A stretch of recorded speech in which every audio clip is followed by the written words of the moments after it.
As pequenas atitudes que podem fazer diferença no seu dia a dia. Na Som Maior Premium. Qualidade de vida. Lúcio Pachter, bom dia. Bom dia, Andressa.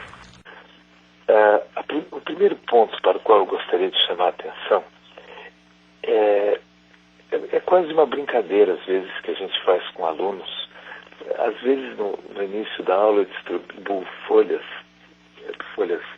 sem pauta para os alunos e peço para que eles façam o desenho de uma casa, para que façam as divisões internas de uma casa. E, em seguida, os alunos olham para a folha e nós fazemos várias considerações. Uma das coisas interessantes é que certos alunos, eles esquecem de colocar, por exemplo, portas. Fica uma casa fechada. Outros não colocam janelas.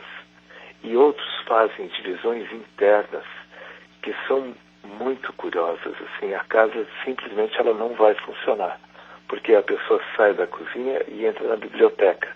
Ou sai do quarto e dá para um lugar que seria onde se lava a roupa. E não tem outra saída qualquer. Com esse exemplo bem simples, os alunos começam a considerar que muitas vezes na vida, alguns constroem as coisas existenciais dessa forma. Sabe, algumas pessoas criam labirintos existenciais e quando transitam entre esses labirintos, têm impressões bastante diferenciadas. Alguns, por exemplo, mostram na historicidade de vida deles que têm a impressão de que sempre estão repetindo as coisas, sempre estão passando de novo pelos mesmos lugares. Há pessoas também que na vida fazem partições na mente delas bastante diferenciadas. Alguns criam paredes que não têm a dupla face. Há paredes que só têm uma face. A certa ocasião eu atendi um casal e o marido estava colocando, ele era bem mais velho, cerca de 25 anos mais velho que a esposa. E num dado momento ele começou a colocar aqui, ele sentia muito, porque a vida inteira ele colocou uma parede entre eles, ele afastou muito, talvez por ela ser muito mais jovem. E nesse momento ela o surpreendeu profundamente, ele ficou olhando para ela, mudou a cor da pele, ficou com o queixo caído, aberto, porque ela disse meia dúzia de coisas. Ela virou para ele e disse: olha, você acha que eu nunca percebi tal coisa? Você acha que eu nunca notei isso? Que eu nunca percebi aquilo? Ela, com meia dúzia de frases, mostrou que a parede nunca funcionou, pelo menos não para ela. Ele achava que a tinha afastado e ela nunca, ela simplesmente atravessava aquela parede tranquilamente. Há outros processos das partições mentais, por exemplo, os processos de inclusão e de exclusão a um só tempo. Ao mesmo tempo, a pessoa se coloca dentro de uma situação e, por um outro critério, ela se coloca fora desse contexto, dessa situação. Há vários fenômenos de partições mentais. Um dos que me chama a atenção é quando a pessoa coloca, de uma maneira bastante simples aqui, apenas como exemplificação, eu vou pegar Agostinho. Agostinho, no início da vida, quando ele utilizava os textos maniqueístas, ele dividia as coisas sumariamente entre bem e mal. Algumas pessoas fazem isso. Então, para elas, ou você é do bem, está do lado do certo, do correto, tal, ou você não está do lado do mal e não tem uma coisa, não se mistura com a outra de jeito nenhum.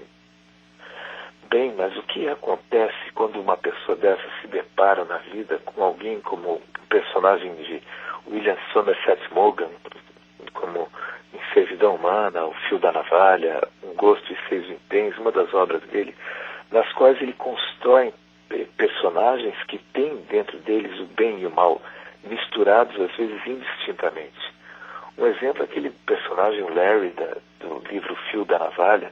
O Larry, ele ao mesmo tempo que tem princípios, ele ama as pessoas, ele quer ajudar as pessoas, ele é imbuído dos melhores sentimentos e premissas. E, no entanto, ao mesmo tempo ele é profundamente egoísta, vaidoso, centrado nele mesmo.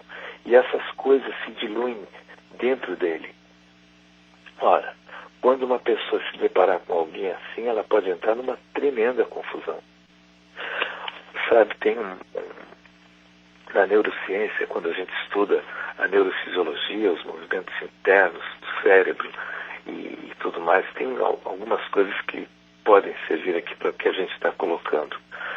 Sabe aquela brincadeira que algumas crianças fazem de ficar girando, feito um peão, ficam girando, e aí subitamente elas param e olham assim para a parede e têm a impressão de que o mundo todo ainda continua girando ao redor, né? Como o cérebro, pelo que se sabe até o momento, nesses casos ele utiliza basicamente dois elementos para se orientar. Um é o elemento visual. Então os olhos informam para o cérebro: olha, nós paramos, não estamos mais girando. No entanto, o líquido que nós temos no ouvido, que é o segundo critério para isso, informa o cérebro: não, nós continuamos girando, porque o líquido ainda está em movimento. O que o cérebro faz? Ele tem que nos dizer o que está se passando. Então ele tem que nos dar uma interpretação. E essa interpretação é aquela na qual a gente sabe que parou, mas o mundo continua girando, a gente tem a impressão que continua girando. Não é provavelmente a melhor interpretação, mas é que o cérebro consegue nos dar, né, diante de tudo que está se passando. Claro, há outros elementos aqui que eu não coloquei para poder simplificar esse assunto. Na vida, muitas vezes isso ocorre também com a malha intelectiva da pessoa. Pelas construções mentais que fazemos, às vezes nós temos a impressão de que o tumulto existencial que a gente vivia já passou, mas as coisas parecem que ainda continuam tumultuadas. São interpretações dúbias, porque elas são oriundas de várias fontes de informações que a gente constrói durante a vida. Para terminar a nossa conversação de hoje sobre esses aspectos das partições mentais, e aqui, claro, eu coloquei algumas, dentre muitas outras que se apresentam, mas eu quis ilustrar apenas esse fenômeno das partições mentais, que eu já tinha colocado uma introdução em outra ocasião. Olha, existem espaços de sombras. Às vezes uma pessoa esquadrinhou a vida, os pensamentos, os entendimentos de tal sorte que ela criou muitas áreas nas quais ela não tem como entrar. São espaços como os espaços que a gente tem na casa. Olha, quem mora em prédio, se for fazer uma visitação por todo o prédio, de cima a baixo, vai encontrar cada coisa, vai encontrar espaços no prédio que nem sabia que existiam. Salas, ambientes, vai encontrar pequenas saletas com maquinários, peças de elevador, vai ficar surpreso. Parece que dentro de cada prédio existe um segundo prédio. Pois algumas pessoas, pela maneira como elas, analogamente aqui falando, elas esquadrinharam as coisas, elas podem ter deixado muitos espaços de sombra. Enfim, esse assunto é muito extenso e a ideia de hoje foi apenas ilustrar alguns elementos das partições que nós promovemos em nossas mentes e o que isso pode acarretar como consequência. Não tem nenhum critério aqui disso ser errado, de ser patológico, claro que não. Isso é só uma caracterização, cada pessoa funciona de um jeito e para alguns pode ser interessante descobrir como funciona. Quero agradecer e até a próxima quinta-feira.